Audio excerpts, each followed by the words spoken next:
എന്നാ ജോമോളെ, ഇന്നും കോളേജ് ഇല്ലേ? ഇല്ലെന്നേ, ആ കലോത്സവത്തിന് അന്ന് നടന്ന അടിയുടെ ബാക്കി ഇപ്പോഴും കഴിഞ്ഞിട്ടില്ല.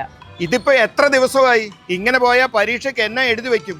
ഞങ്ങളുടെ കോളേജിൽ മാത്രമല്ല, സ്കൂളിലും ആകെ പ്രശ്നം. അവിടെ 9ാം ക്ലാസ്സിൽ പഠിക്കുന്ന ഒരു പയ്യൻ ബസ്സിൽ കയറിയിട്ട് അവന്റെ കൂട്ടുകാരനെ കുത്തി. ചുരുക്കം പറഞ്ഞാൽ സ്കൂളിലും കോളേജിലും എല്ലാം ഇപ്പം വയലൻസാ, റാഗിങ്ങും കത്തിക്കുത്തും. സ്കൂളിലും കോളേജിലും മാത്രമല്ല, സിനിമയിലും ടിവിയിലും ഒക്കെ പിള്ളേർ ഇത് തന്നെയല്ലേ കാണുന്നേ. അപ്പൊ പിന്നെ ഈ ചെറിയ പിള്ളേർ ഇൻഫ്ലുവൻസ്ഡ് ആവാതിരിക്കോ? ഈ പോക്സോ കേസിലും ക്രിമിനൽ കേസിലും ഒക്കെ എത്ര പ്രായപൂർത്തിയാവാത്ത പിള്ളേരെ ചെന്ന് പ്രതികളാവുന്നറിയോ? മിക്കതും സുബോധത്തോടു കൂടെ ചെയ്യുന്നൊന്നുമല്ല, ലഹരിയൊക്കെ ഉപയോഗിക്കുന്നുണ്ട് പിള്ളേര്. ഇപ്പൊ പെൺകുട്ടികളും ലഹരിയൊക്കെ ഉപയോഗിക്കുന്നുണ്ട്. ഈ ലഹരിയുടെ വലയിൽ പെട്ട് കഴിയുന്ന പിള്ളേരെ പേടിച്ചിരിക്കുന്ന മാതാപിതാക്കളാ പല വീടുകളിലും. ഒരു പരിധിവരെ മാതാപിതാക്കൾക്കും ഇതിൽ പങ്കുണ്ട്.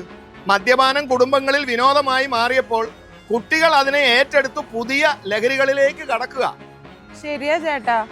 ഇപ്പൊ പിള്ളേർക്ക് മിക്കവർക്കും ഇഷ്ടം ഈ രാസലഹരി പദാർത്ഥങ്ങളാന്നാ കേട്ടെ. മോളെ, നിങ്ങളെപ്പോലുള്ള കുട്ടികളും യുവാക്കളുമാ ഭാവിയുടെ പ്രതീക്ഷ.